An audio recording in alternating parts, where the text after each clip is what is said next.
Hello guys, welcome to ध्रुव पंचा tutorial channel. तो आज हम बात करते हैं कंपास सर्वेइंग। तो हम स्टार्ट करते हैं कंपास सर्वेइंग। तो first of all chain surveying. तो इसमें आ रहा है कि chain surveying can be use when area to be survey is comparatively small and fairly flat. तो अगर हमारा एरिया जो स्मॉल होगा अगर, तो हमें चेन सर्वेइंग यूज करना है। और फिर आगे बात है कि when area is large, undergraduated, crowded with mainly detailed triangulation, which is principle of chain surveying, is not possible in such area method of transversing is adopted। तो अगर हमारा एरिया अगर हमारा ज़्यादा हो तो हमें तभी ट्रावर्सिंग की जगह हमें ट्रावर्सिंग यूज़ करना है, अगर चेन सर्वेइंग की जगह। तो हम आगे देखते हैं कि कैसे हम कंपास सर्वेइंग में चेन सर्वेइंग और ट्रावर्सिंग के बारे में देखते हैं। तो chain surveying can be use when area is to be small and traversing is use when the area to be large. तो ट्रावर्सिंग क्या है, तो अभी हम बात करते हैं कि ट्रावर्सिंग क्या है। तो in traversing the framework consist of number of connected lines. The length are measured by the chain or tape and the direction measured by the angle measuring instrument।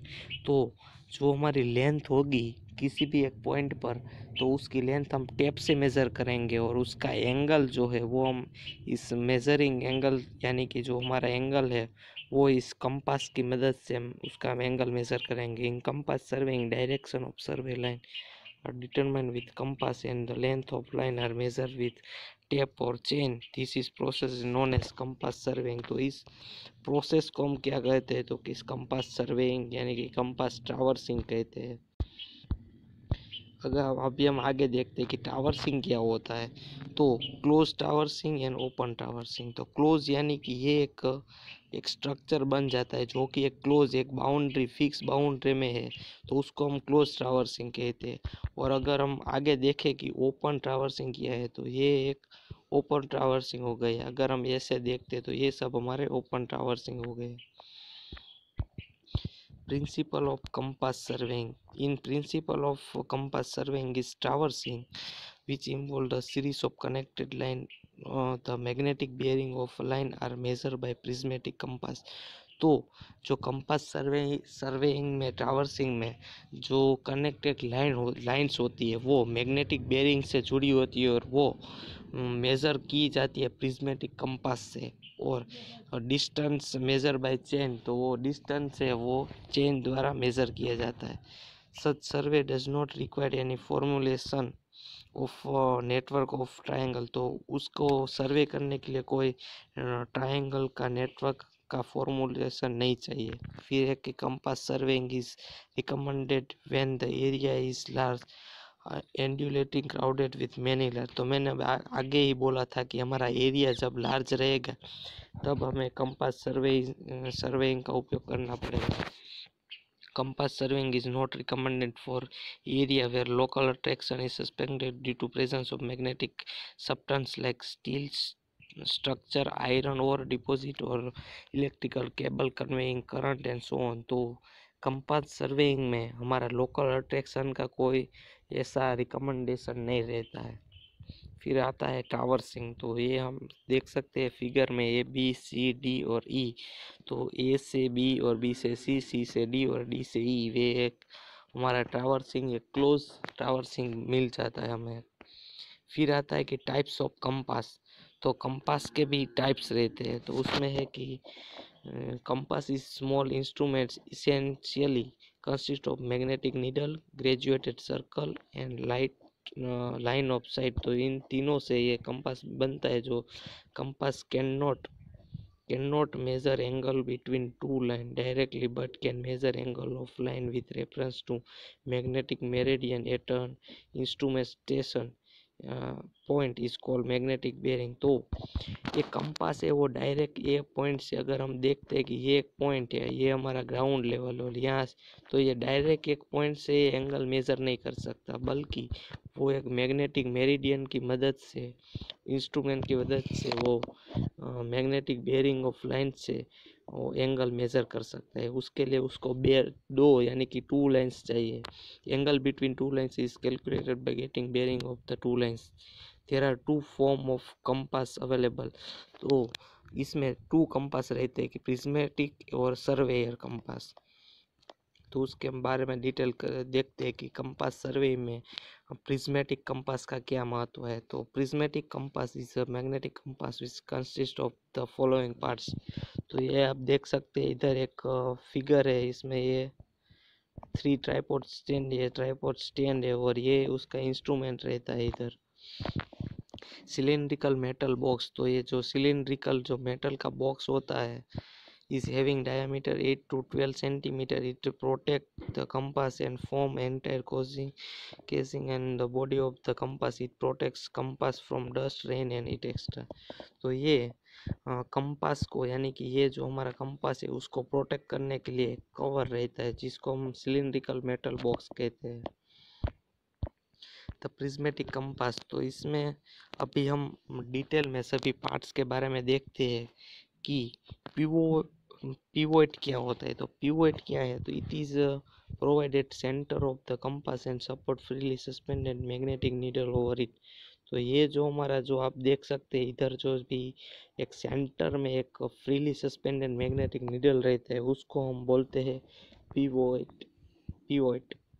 फिर हम बात करते हैं कि लिफ्टिंग पिन और लिफ्टिंग लीवर। तो lifting pin और lifting liver क्या है, तो lifting pin is provide just below the side when the side vein is folded it press the lifting pin. The lifting pin help to lifting lever and then lift the magnetic needle out of the pivot point to prevent damage to pivot head. तो ये एक ऐसे lifting pin का क्या महत्व यानी कि क्या वर्किंग रहता है, तो वो साइड वेन होती है उसके पीछे रहता है। तो इधर आप देख सकते हैं इसके पीछे लिफ्टिंग यानी कि वो उसको हम प्रेस करेंगे तो इस पिवोट के अंदर से एक पिन निकलेगी जिसको हम लिफ्टिंग पिन कहते हैं। तो press the lifting pin help in mixing the lifting the lever and lift the magnetic needle out. तो वो पिवोट से मैग्नेटिक नीडल बाहर निकलेगी। फिर आता है कि स्प्रिंग ब्रेक और ब्रेक पिन। तो ब्रेक पिन किसे कहते हैं, to dam the oscillation of needle before taking a reading and to bring it to rest quickly. The light spring brake attached to the inside of the box is brought in contact with edge of the ring and by gently pressing inward the brake pin।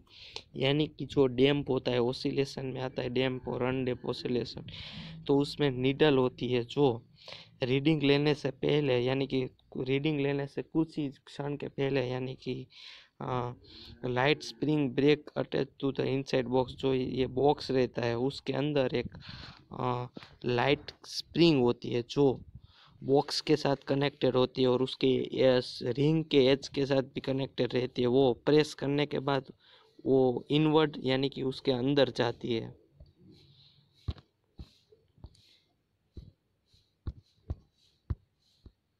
फिर हम बात करते हैं कि magnetic needle.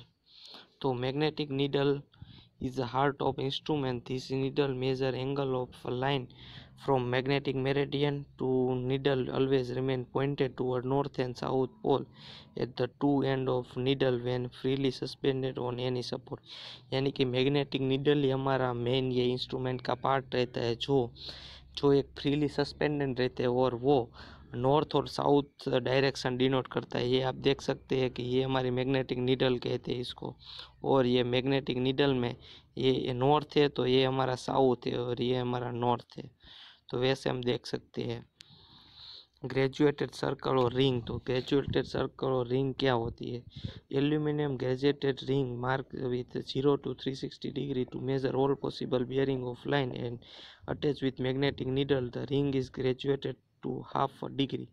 तो graduate करती है half degree से। और इधर आप देख सकते हैं फिगर में, तो ये मैग्नेटिक नीडल है उसके और ये हॉरिजॉन्टल प्लेन के बीच में जो एंगल बनता है उसको हम एंगल ऑफ डीप कहते हैं। और ये हॉरिजॉन्टल प्लेन है, ये इसको एच से डिनोट किया जाता है।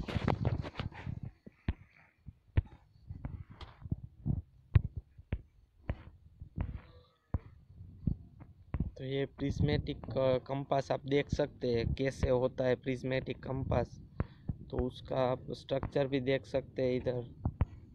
Prism is used to read graduation on ring and take exact reading by compass. It is placed exactly opposite to object when prism hole is protected by prism cap, and to protect by prism cap to protect it from dust or moisture. तो prism reading को graduation करने के लिए ring को ये use किया जाता है और वो ऑब्जेक्ट के अपोजिट में होता है। और इसकी मदद से हम यानी कि ये प्रिज्म कैप की मदद से हम डस्ट मॉइस्ट वो सभी अनवांटेड जो पॉल्यूटेंट रहते हैं उससे हम प्रिवेंट कर सकते हैं। फिर आता है ऑब्जेक्ट वैन। तो ऑब्जेक्ट वैन क्या होता है? It is a diametrically opposite to the prism and eye vein. The object vein is carrying a horsehair or black thin wire to sight object in line with eyesight. यानी कि object when क्या होता है? अगर हम इधर से देखते हैं, सपोज ये हमारा देखना है तो इधर से हम देखते हैं जो, तो यहाँ जो फिक्स फोकस होता है तो उसमें स्मॉल वायर्स रहते हैं। इसमें अभी आपको दिखाया हुआ है कि ब्लैक थिन वायर और साइड ऑब्जेक्ट के बीच में वहाँ वायर्स रहते हैं जिसको हम हॉर्स हेयर भी कहते हैं। आई वेन क्या है? तो it is fine slit provide with eye hole at bottom to bisect the object from slit and to take reading simultaneously from eye hole. The eye vein is provided with prism and